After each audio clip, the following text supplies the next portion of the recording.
తీసుకొని వెళ్ళింది. ఇట్లా సో ఇట్లా ఉందంట, ఒకసారి వెళ్దామని అన్నప్పుడు నేను ఏ విధంగా వెళ్ళానంటే, నా మనసులో ఏముందంటే ఈ మార్కెటింగ్ నేను నాకేదో మోసం లేదు, మార్కెటింగ్ అంతే మొత్తం ఫ్రాడే ఉంటుంది కంపల్సరీ. సో వాళ్ళు పిలిచారు కాబట్టి వాళ్ళకి రెస్పెక్ట్ గా మనం వెళ్ళాలి. సో నా కుదరదనో నెక్స్ట్ ఏదో స్కిప్ చేశాను అన్నట్టు వెళ్ళాను. సో నా దరిద్రాన్ని నిజంగా ఇట్లా స్కిప్ చేశాను. 2 సంవత్సరాలు వదిలేశాను. ఇది జాయిన్ అయిన 2 years లో అసలు నేను ఆ ఐడి టోలిక్ కానీ ఆ విషయం కానీ నేను అసలు పంచుకోలేదు. ఆ తర్వాత పీపీ మేడం గారు పోస్టర్లు అప్పుడప్పుడు చూసేవాడిని సోషల్ మీడియాలో.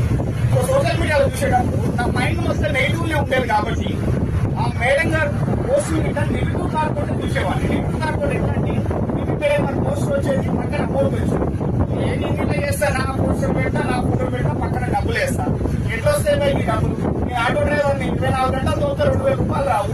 కానీ చూస్తే ఈ పైసలు అసలు ఎట్లా కాసే పైసలు మైండ్ సెట్ తోటి అంత మైనస్ మైండ్ సెట్ తోటి ఉండేది అనమాట. అసలు ఎట్లా వస్తాయని నాకు ఆలోచించలేదు. ఎప్పుడు టోటల్ నెగిటివ్ థాట్స్, ఆ థాట్స్ తోటి ఉండేటోని.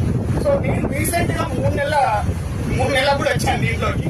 అది ఇట్లా ఏ విధంగా వచ్చానంటే, వాస్తవంగా చెప్తున్నాను, పీపీ మేడం గారు పోస్టర్ చూసి అయితే రాలేదు. పీపీ మేడం గారు 1.6 lakhs పెట్టి హౌస్ కడుతున్నారని తెలిసి, అయ్యో ఏంది అసలుకి అప్పుడు పరిచయం చేసినప్పుడు ఇంత మంచి ఆపర్చునిటీ మిస్ చేసుకున్నానా? పీపీ మేడం గారు ఎక్కడ కింది స్టేజ్ నుంచి ఆయమ్మ నుంచి ఆ స్టేజ్కి వెళ్ళారు. ఎన్నో స్ట్రగుల్స్ అనుభవించారు వాళ్ళు. నాకు ఎన్నోసార్లు ఎంతో మంచి అవకాశం ఇద్దామని చూశారు, కానీ నేను దాన్ని మిస్ చేసుకున్నాను. నా మైనస్ థాట్ తోటి ఎట్లా ఉంటుందంటే ఇగో అనేది ఉంటుంది కదా మనిషి. నాకే కొడుకు. నేను ఎందుకంటే లారీ డ్రైవర్ని, నెక్స్ట్ నేను ఆటో కింద దూరాను, దునియా తిరిగాను, మొత్తం తిరిగాను. సో నా మైండ్ సెట్ ఎట్లుండేదంటే, నాకు తెలిసినంత ఎవరికి తెలియదు, చదువుకున్నవాడికి తెలియదు, నాకు దునియా మొత్తం తెలుసా. నేను నెగిటివ్ థాట్ తోటి ఉండిపోయి ఆ మంచి ఆపర్చునిటీని మిస్ చేసుకున్నాను.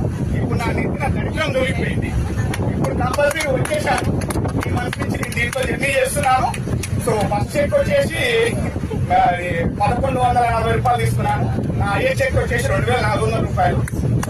లాస్ట్ గా నేను చెప్పేది ఏంటంటే, నాకు వెస్టేజ్ చేసిన ఫస్ట్ మంచి అంటే, సరే చెక్ అనేది పక్క పెట్టు, చెక్ ఇట్లా ఇంపార్టెంటే, కానీ నాకు ఫస్ట్ చేసిన మంచి ఏంటంటే, నా కుటుంబాన్ని హాస్పిటల్ దూరం చేసింది. ఏ విధంగా దూరం చేసిందంటే, నాకు 3 ఏళ్ల పాప ఉండేది, 5 ఏళ్ల పాప, ఇద్దరు చిన్నపిల్లలు. ఈ దోషిలో పట్టుకుంటే ఇన్ని సిరప్లే లేదు నా ఇంట్లో. ఎప్పుడు కొనుక్కొచ్చేదో, ఏ విధంగా కొనుక్కొచ్చేదో తెలియదు. ఒకరోజు కూర్చొని నేను లెక్క చేసుకుంటే నెలకి 1500 రూపాయలు మెడికల్ షాప్ కే తగలబెట్టుకున్నాను. అవి మిగి మరి ప్లస్ అవుతుందా అంటే ప్లస్ ఇదే కదా, దానివల్ల సైడ్ ఎఫెక్ట్స్ మెడికల్ షాప్ కే పెట్టుకున్నాను. సో ఇవాళ గత 3 నెలల నుంచి నా ఇంట్లో ఇంగ్లీష్ మందు అనేది లేదు, నా ఇంట్లో ఇంగ్లీష్ మందు అనేది రావట్లేదు. నా పిల్లలు ఎంతో హ్యాపీగా ఉంటున్నారు, నేను హ్యాపీగా, చాలా తెలివిగా ఉంటున్నారు, కొత్తగా నేర్చుకుంటున్నారు, చాలా యాక్టివ్గా ఉంటున్నారు.